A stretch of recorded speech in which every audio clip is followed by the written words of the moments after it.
Alors ce matin, vous savez, on est dans un week-end particulier, le week-end de la Pentecôte. Et ce matin, j'aurais pu vous parler du Saint-Esprit ce matin. Mais je ne vais pas le faire, je vais vous dire juste pourquoi. Parce que je l'ai déjà fait vendredi soir à la réunion de prière. Donc il fallait être là pour ceux qui... tout à fait, Madeleine.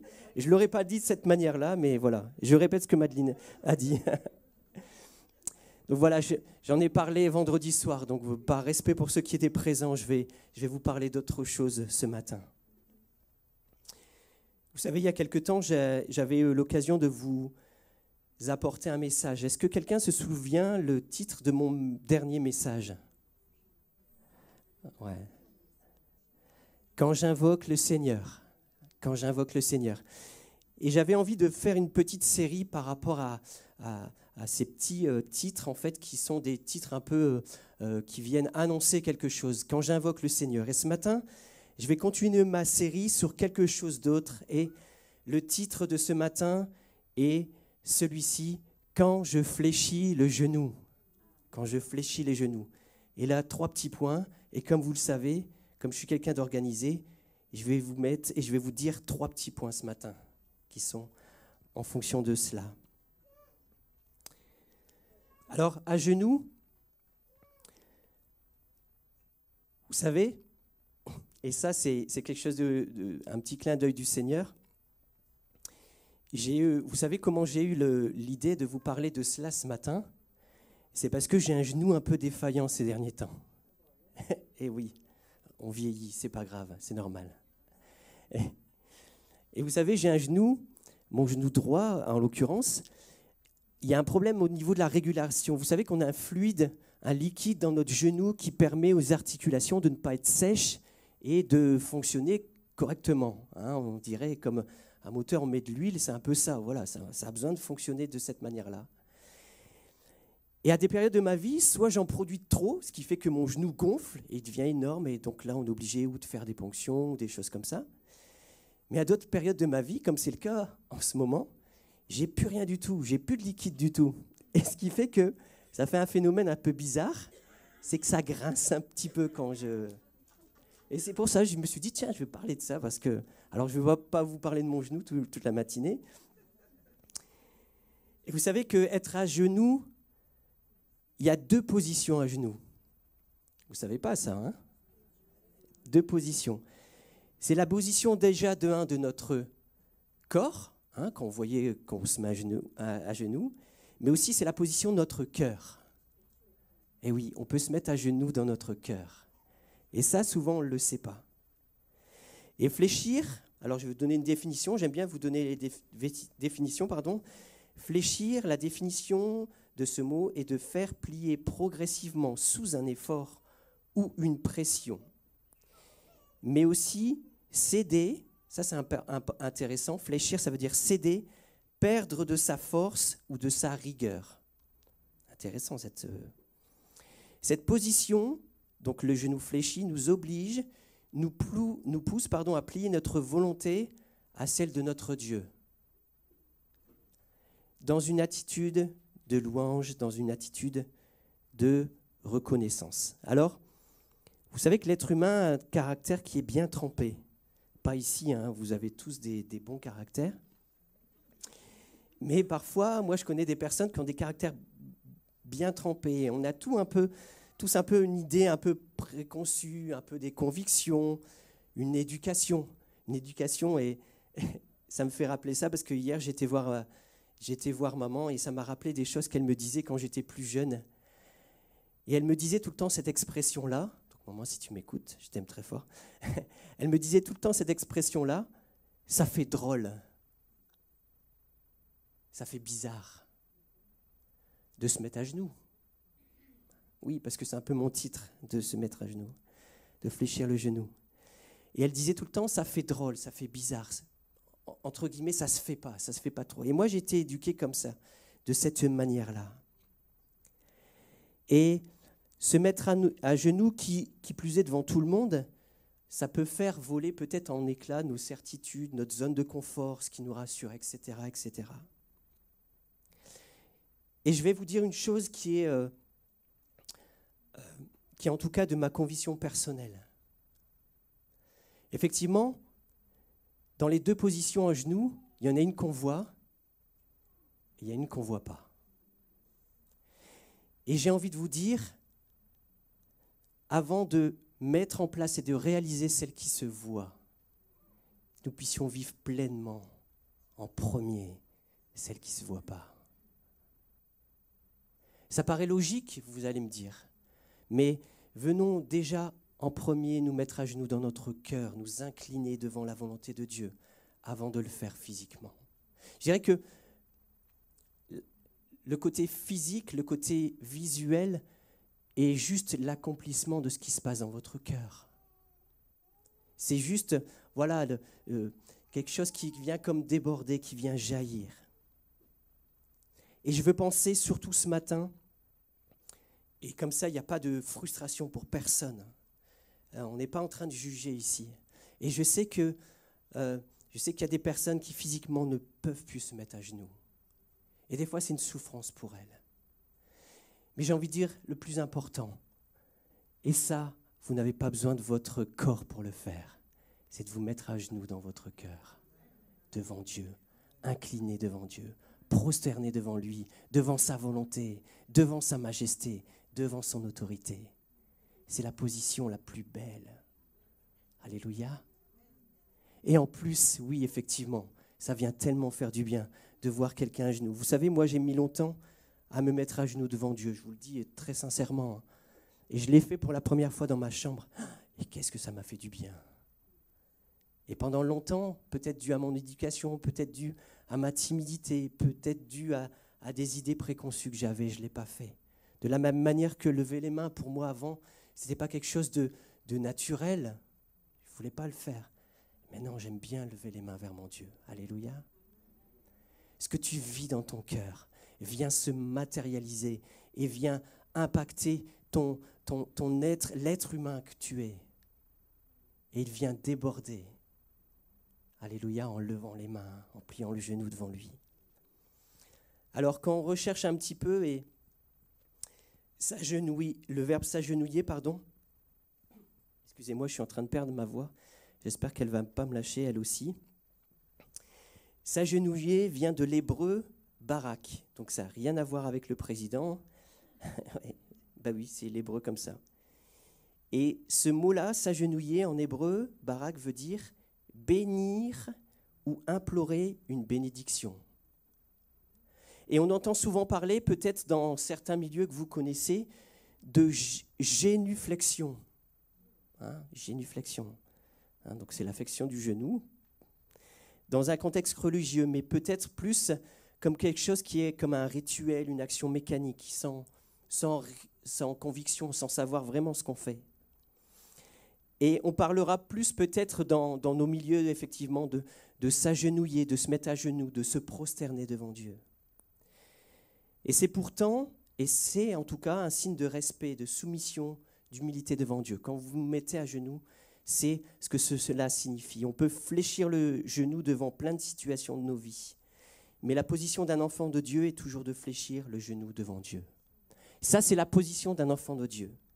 Fléchir le genou devant Dieu, devant sa volonté, devant son autorité, sa puissance et sa justice. Et malheureusement, trop souvent, et je vous le dis très facilement parce que je l'ai vécu dans ma vie et je le vis peut-être encore dans certains aspects d'une certaine manière, trop souvent on fléchit le genou dominé par nos craintes, notre incertitude, notre lassitude, la rancœur, la jalousie, etc. Toutes ces choses-là nous font fléchir les genoux. Mais pour celui qui fléchit le genou devant Dieu, pour lui et devant lui, c'est toujours... Qu'est-ce qui se passe à chaque fois qu'on le fait? C'est toujours la victoire. En tout cas, moi, ça fonctionne comme ça. Je sais que pour vous, ça fonctionne comme ça aussi.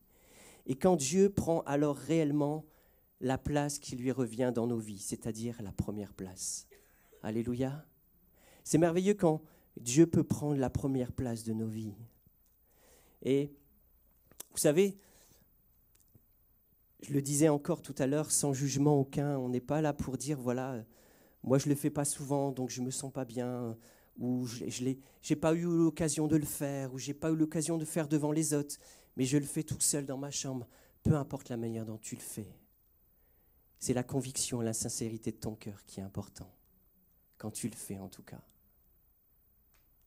En tout cas, ne soyez pas choqués, et ici en tout cas dans ce lieu, et Romain et Sam, je pense qu'ils sont d'accord avec moi. S'ils ne le sont pas, ils viendront me voir après, ou ils m'appelleront. Mais on ne vous empêchera jamais ici de plier le genou devant Dieu. Alléluia. Jamais. Alors juste, si on peut éteindre les téléphones, ou alors s'il y a des coups de téléphone, si on peut sortir pour... Il n'y a pas de souci, il n'y a pas de problème. Alors, premièrement, et on va partir sur le premier aspect. Quand je fléchis le genou, je viens pour l'adorer de tout mon cœur. Vous êtes d'accord avec moi ? L'adoration évoque le geste de s'incliner, se prosterner, ou voir se jeter face contre terre, comme on le voit dans la parole de Dieu, devant une divinité ou devant un idole. Dans la parole de Dieu, on nous en parle. Je le disais tout à l'heure, ne te mets pas à genoux physiquement si dans ton cœur tu n'as pas également fléchi le genou. C'est un geste d'amour que de l'adorer dans cette position. Et c'est comme si on venait faire taire notre propre chair, faire taire nos raisonnements. Car tu obliges ton corps à être dans une position qui est souvent pas habituelle ou pas confortable. Ouais, on n'est pas forcément à l'aise quand on est à genoux. C'est pas confortable en tout cas. Ou alors sauf pour un gymnaste qui a l'habitude de le faire, mais moi je ne suis pas gymnaste, donc effectivement le fait de se mettre à genoux, des fois ça nous contraint. Se mettre à genoux, c'est une confirmation que ton cœur est fléchi déjà devant lui et que tu as décidé de vivre comment ? Comme un adorateur en esprit et en vérité. C'est ça que ça veut dire, vivre comme un adorateur en esprit et en vérité. Adorer Dieu, c'est reconnaître, je l'ai dit tout à l'heure, sa supériorité. Se prosterner devant lui, la Bible nous rappelle que seul Dieu mérite notre adoration. Je vais juste vous le citer, Matthieu 4, 10. « Tu adoreras le Seigneur ton Dieu, c'est à lui seul que tu rendras un culte. » Matthieu 4, verset 10. On ne va pas afficher tous les versets ce matin. Et il y a toujours dans le fait d'adorer, dans l'adoration qu'on lise l'Ancien ou le Nouveau Testament, une notion de soumission respectueuse devant Dieu et que l'on reconnaît alors comme le maître de nos vies. Alléluia, comme le maître de nos vies. Romains 14, 11, si vous voulez, on peut l'afficher. Romains 14, 11 nous dit ceci. Romains 14, 11, je le dis plusieurs fois. Car il est écrit, « Je suis vivant, dit le Seigneur, et tout genou fléchira devant moi, et toute langue donnera gloire à Dieu. » Toute langue adorera Dieu. Toute langue viendra le louer. Il est le seul digne de notre adoration. Il est alors donc bon et nécessaire de se prosterner devant sa majesté. Un autre verset aussi dans Psaume 95, verset 6 nous dit ceci. Psaume 95, verset 6. Petite astuce, Sam vous en a déjà parlé. Quand vous marquez Psaume, vous pouvez marquer PS par exemple. C'est l'abréviation de Psaume pour aller plus vite. Psaume 95, verset 6 nous dit « Venez, prosternons-nous et adorons, et fléchissons le genou devant Dieu, celui qui nous a fait. » Et beaucoup dans la Bible, beaucoup d'hommes de Dieu se sont mis à genoux pour l'adorer, pour le prier. On en connaît beaucoup. Et on voit souvent dans les actes aussi. Il y avait Étienne, Paul qui s'est mis à genoux, Pierre et Jésus dans un moment particulier. Vous vous rappelez dans le jardin de Gethsémani, quand il se met à genoux. Luc 22 nous dit ceci, Luc 22, 41, 42. Luc 22, versets 41 et 42. S'étant mis à genoux, Jésus priait, disant, Père, si tu veux écarter cette coupe de moi. Et Jésus lui-même a dit ceci, pourtant que ce ne soit pas ma volonté, mais que ce soit la tienne. Et dans ce geste de soumission de Jésus à Dieu son Père, c'est un geste d'amour en fait, hein. C'est un geste d'adoration. Savoir se mettre à genoux, c'est se plier à sa volonté, chercher sa face, nous incliner devant ses projets pour chacune de nos vies. Et j'ai envie de dire, sachons plier le genou pour tous les domaines de nos vies. Alléluia. Pour l'adorer lui seul. Pour l'adorer lui seul. Le deuxième point que j'aimerais apporter ce matin,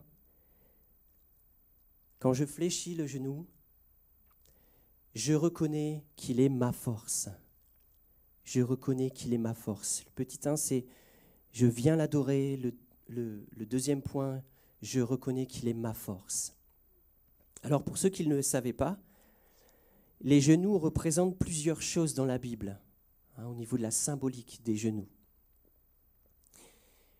Ça représente tout d'abord, la paternité pour l'homme.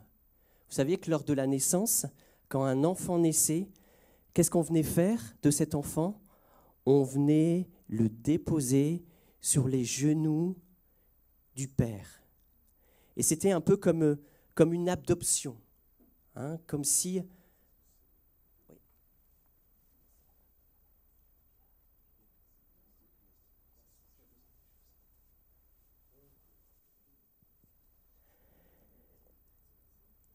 Comme une adoption. Hein, donc on posait l'enfant sur le genou du papa en disant, bah voilà, c'est ton enfant. Hein, voilà.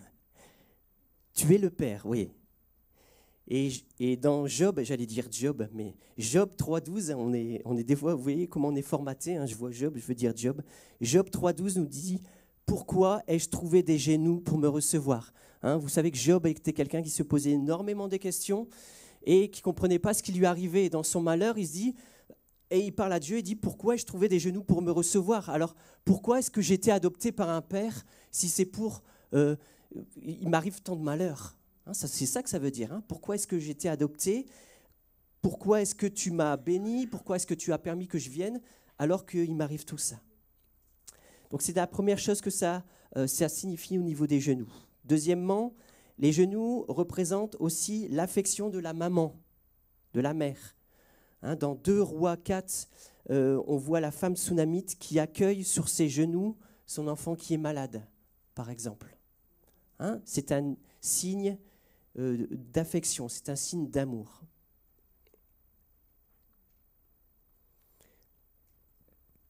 Donc la paternité pour le papa, l'amour pour la maman. Et de manière plus globale, vous savez ce que représentent les genoux ? Ça représente la force d'un homme. La force d'un homme. Et je peux vous dire qu'avec mon genou défaillant, je ne me sens pas très fort en ce moment. Là, je suis debout et je sens que ça pèse dessus.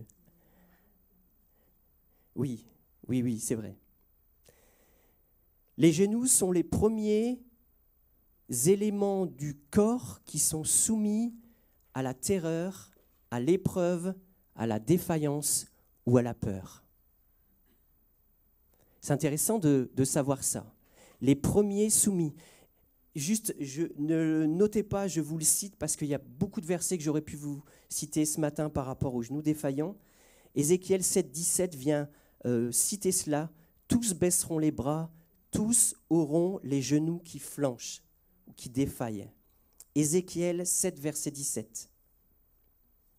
Il y a toute une série de versets, notamment énormément dans l'Ancien Testament, qui parlent de genoux qui défaillent, de genoux qui tremblent, de genoux qui sont affaiblis.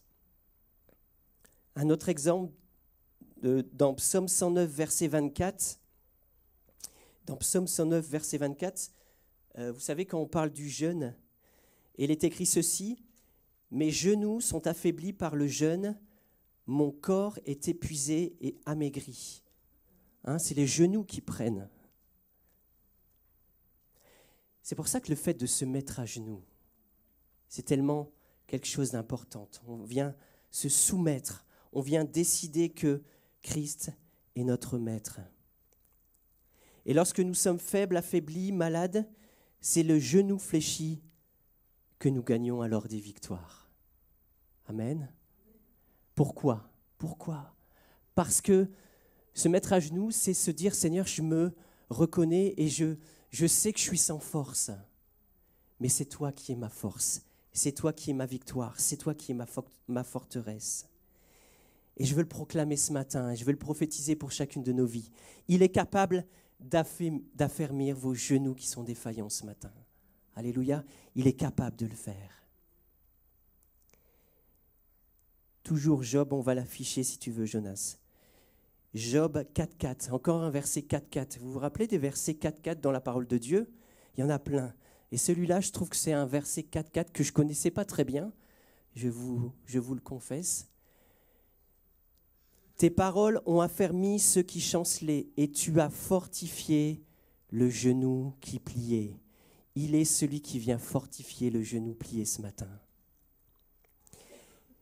Plier le genou, c'est reconnaître qu'il est notre force. C'est lui qui vient nous relever et nous aider. C'est une force de reconnaître notre faiblesse. J'étais fier de ma phrase, je vais vous la redire.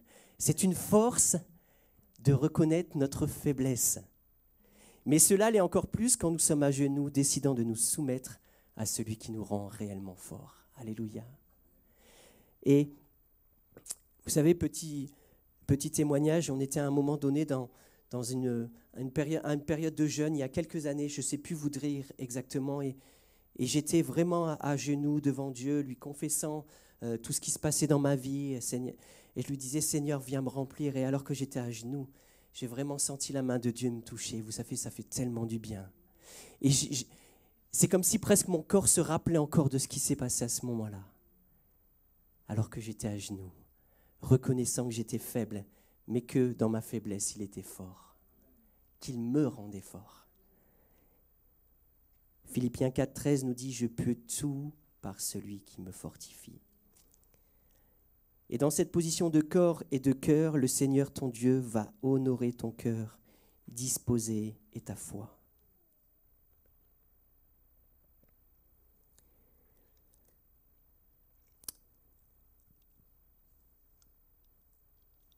Je ne vais pas le lire ce matin, mais notez-le. Je ne veux pas être trop long ce matin. Notez-le et lisez chez vous Éphésiens 3, versets 14 à 19. Notez-le, Éphésiens 3, versets 14 à 19. On ne va pas le mettre, Jonas. Mais effectivement, ça commence comme cela. À cause de cela, je fléchis les genoux devant le Père. Et vous verrez la suite chez vous.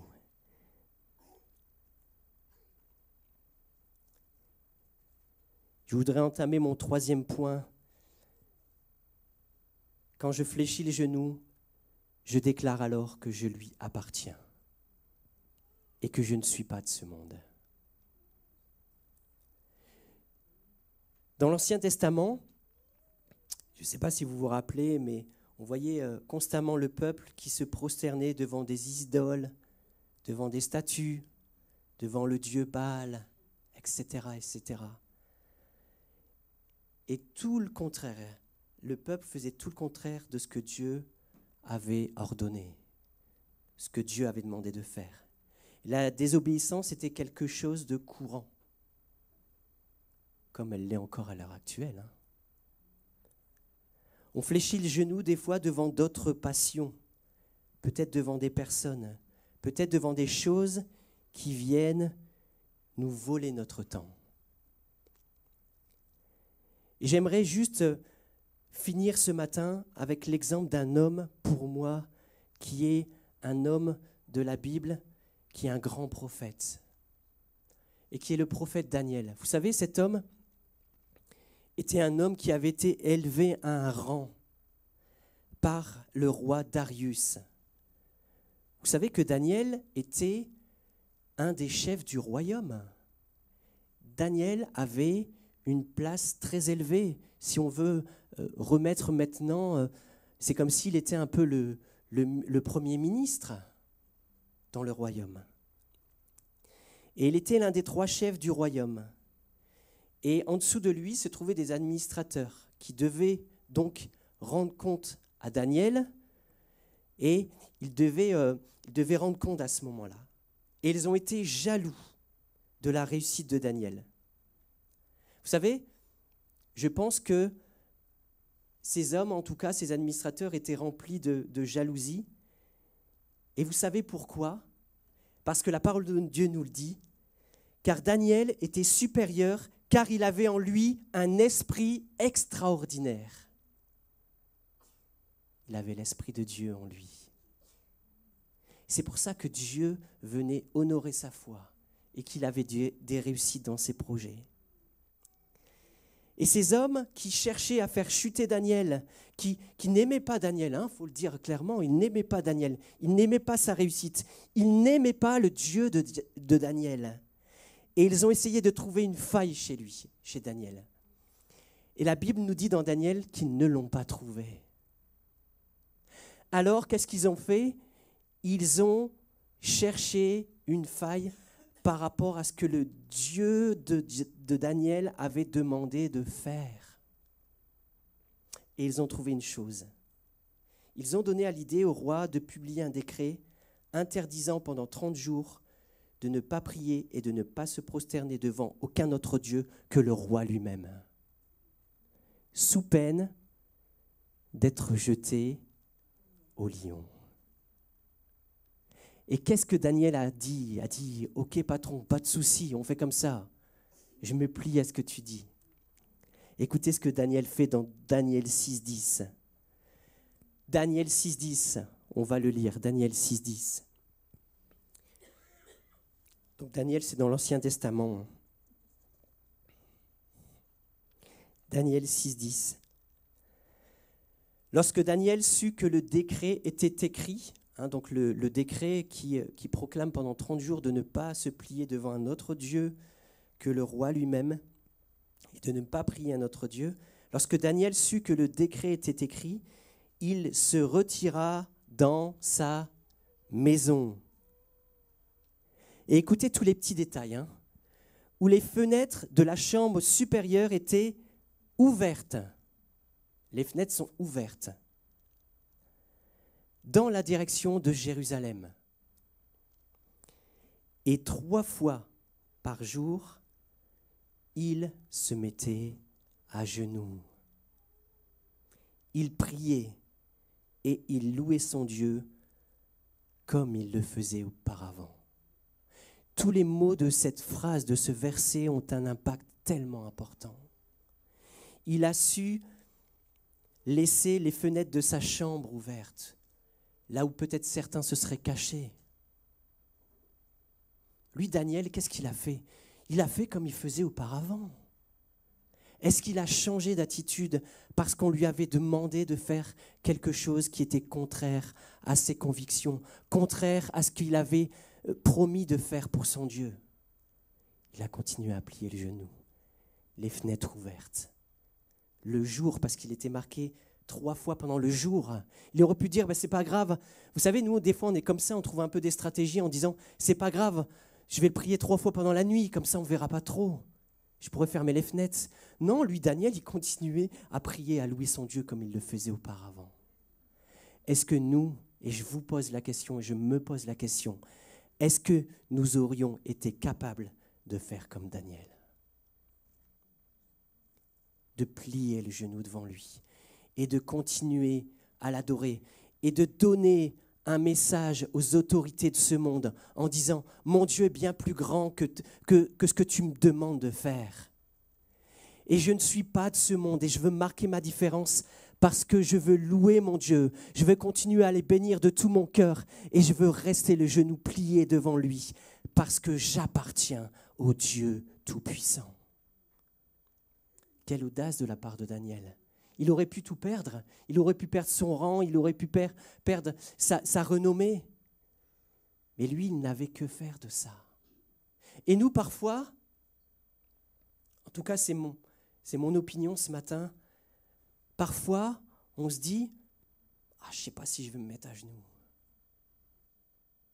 Alors, les situations sont idéales pour nous actuellement, dans notre pays en tout cas. Et je pensais aux pays dans lesquels il y a la persécution. Et je pense que certains ne se cachent pas et font comme Daniel, parce que leur cœur est droit devant Dieu. Et ils continuent à se mettre à genoux. Et nous, des fois, juste peut-être par pudeur ou par peur du qu'en dira-t-on, on n'arrive même pas à plier le genou devant Dieu. Mais nous savons à qui nous appartenons. Alléluia. Daniel a décidé de ne pas vivre dans le compromis, malgré son rang, malgré les risques, les sanctions. Il continue à prier son Dieu, sans se cacher dans l'authenticité et la vérité. Quel courage de la part de cet homme. Et quel exemple pour nous. Et Dieu va honorer Daniel, le délivrant de la fosse au lion. Alléluia.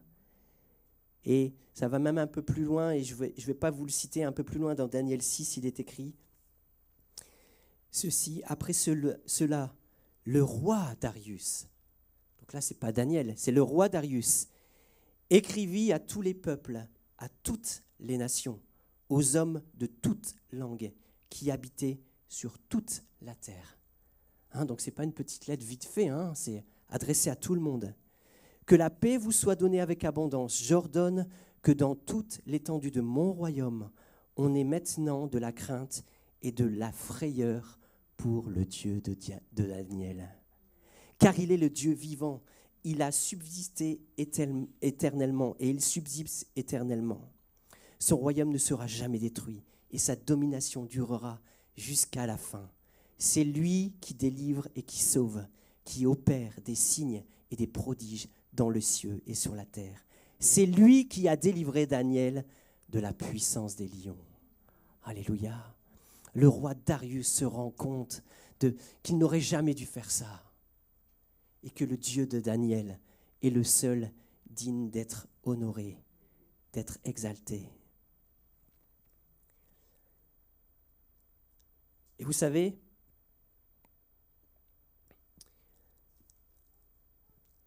dans notre liste de chants, on a beaucoup de chants qui parlent d'être à genoux. Je fléchis les genoux devant toi et je veux que tu règnes sur moi. À genoux, Seigneur, je viens. On a plein de chants où on parle d'être à genoux. Et j'aimerais juste demander à Philippe si tu peux revenir juste quelques instants et on va conclure avec un passage qui se trouve dans Tite.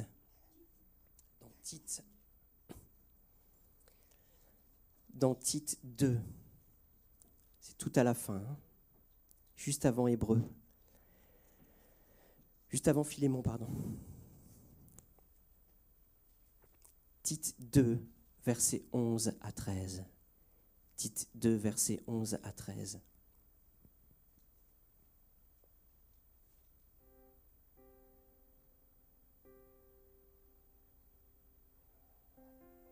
Tite 2, versets 1 à 13. 11 à 13, pardon, excusez-moi. Je commence à fatiguer.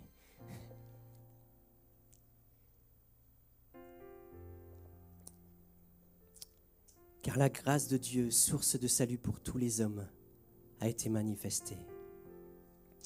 Elle nous enseigne à renoncer à l'impiété et aux convoitises mondaines et à vivre dans le siècle présent selon la sagesse, la justice et attaché à Dieu, en attendant la bienheureuse espérance et la manifestation de la gloire du grand Dieu et de notre Sauveur, Jésus-Christ. Alléluia. Nous ne sommes pas de ce monde, nous ne sommes pas appelés à vivre dominés par les convoitises de ce monde.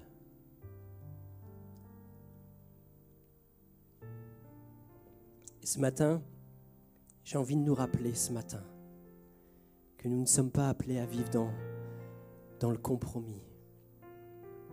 Mais nous sommes tous et toutes appelés à fléchir le genou devant lui et de vivre comme un homme et une femme qui est sage, qui est justifié et qui est attaché à Dieu. Seigneur, ce matin, je veux proclamer ta vie, Seigneur. Et alors qu'on va chanter ce chant que Philippe vient de prendre, à genoux, Seigneur, je viens. À genoux, Seigneur, je viens. Et si dans ton cœur, tu as décidé d'être à genoux, je te dis, mon frère, ma sœur, ce matin, c'est la meilleure. C'est la plus belle position à prendre. D'être à genoux devant celui qui a créé le ciel et la terre. D'être à genoux devant celui qui t'a créé comme tu es. Il est ton Dieu, il est ton maître, il est ton roi. Et il attend de toi que tu lâches encore tout ce qui t'attire vers le bas, tout ce qui te fait peur, tout ce qui t'opprime encore maintenant. Et Seigneur te dit ce matin, viens lâcher les choses qui t'attachent encore peut-être au péché, qui t'attachent peut-être encore à de la rancœur, à de la jalousie, à être encore peut-être avoir une mauvaise image de toi. Mais Dieu te connaît parfaitement ce matin et il te dit, viens à genoux et chante ce chant de tout ton cœur. À genoux, Seigneur, je viens, que mon cœur soit comme le tien, que mon cœur soit comme le tien. Alléluia, Jésus. Alléluia, Jésus. Puissions-nous nous lever ensemble pour chanter ce chant à genoux, Seigneur, je viens. Si tu veux être à genoux devant ton Dieu ce matin, peut-être dans ton cœur, peut-être physiquement, sens-toi libre de le faire. Sens-toi libre ce matin de te mettre à genoux devant ton Dieu. Parce que tu veux l'adorer, parce que tu veux qu'il soit le roi de ta vie, parce que tu décides qu'il est ton Dieu et que tu n'es pas de ce monde. Et que peu importe ce que tes yeux voient, tu ne veux pas t'attacher à ce que ce monde te dit, mais tu veux t'attacher à la parole de Dieu, à la parole de vie, à la parole de vérité. Alors ce matin, viens à genoux tel que tu es, viens à genoux devant lui et chante ce chant de tout ton cœur, de toute ta pensée, de toute ton âme. À genoux, Seigneur, je viens, Jésus. Alléluia, Jésus.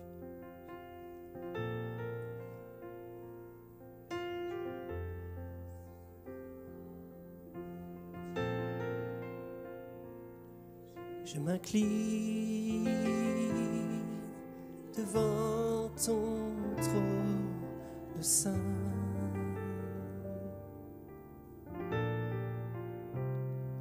Et j'élève les mains vers toi. Je te donne mon cœur à nouveau. Je t'adore en esprit. Je t'adore en vérité. Sanctifie ma vie, mon âme devant toi.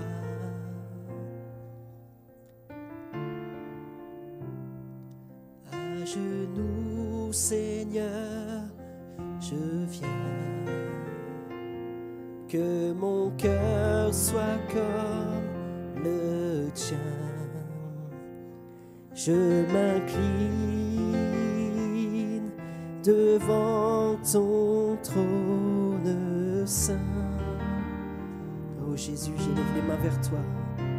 Et j'élève les mains vers toi. Je te donne mon cœur à nouveau. Je t'adore en esprit. Je t'adore en vérité. Sanctifie ma vie, mon âme devant toi. Sanctifie Jésus. Sanctifie ma vie, mon âme devant toi.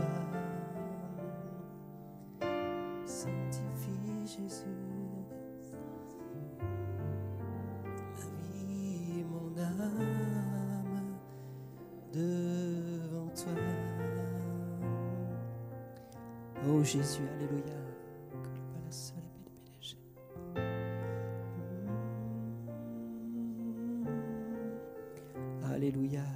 Jésus. Merci pour ta présence.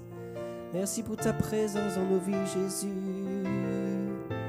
Viens remplir nos vies, viens remplir nos bouches de ta présence, nos bouches de ta puissance, des paroles de la vie. Viens remplir nos vies, viens remplir nos vies, Jésus. Alléluia. À genoux, Seigneur, je viens. À genoux, Seigneur, je proclame ta sainteté, Jésus.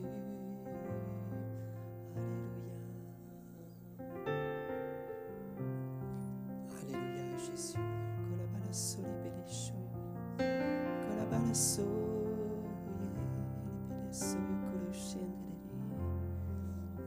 Alléluia, Seigneur. Alléluia. Seigneur, merci pour ta présence dans nos vies, ta présence dans ce lieu, Seigneur. Et alors que tu vas nous raccompagner, Seigneur, chacun dans nos demeures ou pour ceux qui restent ici, dans la communion fraternelle, Seigneur, que tu puisses, en tout cas, Seigneur, continuer à travailler nos cœurs, Seigneur, par rapport à cela, Seigneur. Béni soit le nom de Jésus, le nom qui est au-dessus de tous les autres. Merci Jésus. Amen. Passez un bon dimanche et à tout de suite pour ceux qui restent.